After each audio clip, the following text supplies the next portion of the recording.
Cherokee Nation, they've worked so hard at trying to help people recover language and learn language and get more speakers. And then I think they said we lost 138 speakers last year, and we only had like maybe a little over 3,000, I think. My numbers might be wrong, but we are losing speakers at a greater rate than we are able to make speakers. So just having the support for the language so that people can learn it as part of their school.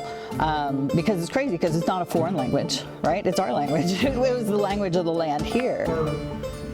Because this is where the Cherokees first came, in Arkansas. I believe this is the first time University of Arkansas has had a Cherokee. I think that's a great accomplishment.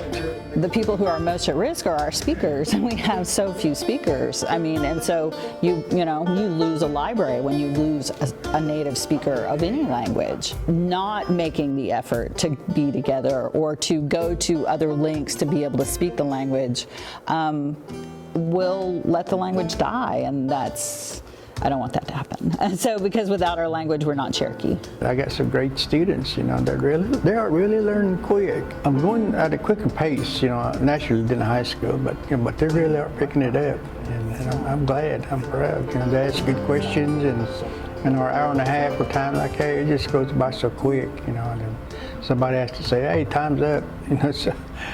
And it's pretty fun, being here. Mr. Panther has been teaching community classes for a long time. He teaches over at the high school, I think at Stillwell.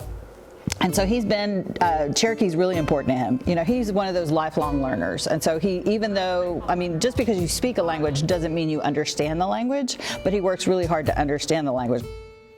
He's amazing, because he's curious about why do we say certain words this way and what are the patterns, because Cherokee's a really difficult language to learn as an adult learner. I like to see their faces brighten up when they discover something, and I'm very happy to be here. I'm really happy, and the atmosphere, I can feel it every time I come in here. It's a good time. It's fun, and it feels surreal, like I said, to me. And I enjoy being here very much. To learn your vowels, you have to be real good at it. It's a must to speak. You got your A, E, O,